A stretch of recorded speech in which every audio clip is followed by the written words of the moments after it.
2 lengths back in the field, then to a hoot driving forward on the outside. Horse racing and the housing crisis have somehow landed the New South Wales Premier Chris Minns facing the dreaded C word.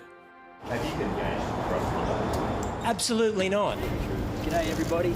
It all goes back to December last year, when the government announced a multi-million-dollar plan to sell Sydney's Rosehill Racecourse to make way for 25,000 new homes. But what wasn't announced at the time was that nearly 2 months earlier, the plan came to the government from the Premier's longtime friend, Steve McMahon, who worked for the racecourse owner, the Australian Turf Club. Steve McMahon took the idea to the Premier and the Premier's Chief of Staff in a meeting in October last year. And that meeting was disclosed in the Premier's diary as a meet and greet. But a parliamentary committee has now found that diary record to be misleading and the meeting itself inappropriate, given the Premier's friendship with Mr McMahon. The committee was majority non-government members and chaired by Liberal Scott Farlow. It's taken the grave step of referring its findings to the state's Independent Commission Against Corruption. Scott, the Premier has vehemently denied any wrongdoing. Do you accept his denials? Well, look, the Premier can deny all he likes. In terms of what we have seen, certainly the committee has found that when it came to the disclosure of the meeting as a meet and greet with a mate of more than 20 years, it does not pass the pub test. It does not pass the standards of accurately describing what that meeting was. So what should the Premier have done in a proper process? Well, I think the committee has actually outlined in terms of the suggestions that what the Premier should have done was declared that conflict of interest. Anyone can refer allegations to the ICAC, but the Watchdog's Chief Commissioner has previously warned against using the Commission as a weapon for political gain. The committee is making no judgments as to the culpability of anyone in this regard, but we do think it warrants further inquiry. Some people have said this is the weaponisation of ICAC for political purposes. I'm not prepared to make a judgment on that, but it certainly smacks of it, if I can at least go that far.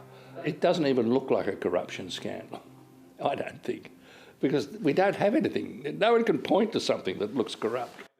Former Supreme Court Judge Anthony Wheely doubts there's enough evidence in the committee's report to warrant an investigation into the Premier.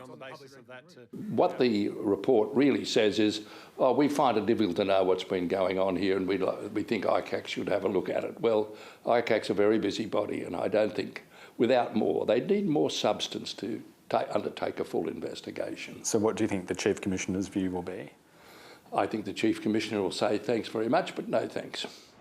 When a proposal like Rosehill comes before the government, there are a bunch of rules to ensure probity. For example, ministers are not allowed to discuss the proposal with the proponent during the approvals process. More relevant, Anthony Wheely says, is how the government managed the Rosehill plan after the Premier's meet and greet by eventually putting it through the unsolicited proposals process. It's completely removed from any minister. The ministers have nothing to do with it. And in this case, although Minns had the initial meeting, it's not been suggested he had anything further to do with it. The Premier's Chief of Staff told the committee that after the meet and greet, Steve McMahon was then referred to the appropriate channels in the government. The Premier has repeatedly denied any wrongdoing. Premier, have all your dealings with Steve McMahon in this process been appropriate? Absolutely. I mean, if there's a suggestion otherwise, I would think it'd be incumbent upon someone to make that charge. Well, I think it's an outrageous allegation. It's certainly not supported by the facts. And I think this is the cynicism of this referral to suggest that something in that meeting went awry or there was some kind of conversation that shouldn't have taken place. Absolutely no private benefit.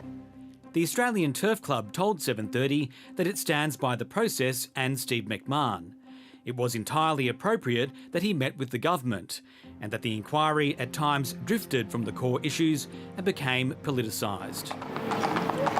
The original proposal to sell the racecourse blindsided many in the horse racing industry, and for some of them, the committee's referral to the ICAC is vindication. It started murky. It was maintained that status the whole way through, and it's still murky. Based on these findings, it should be dead in the water.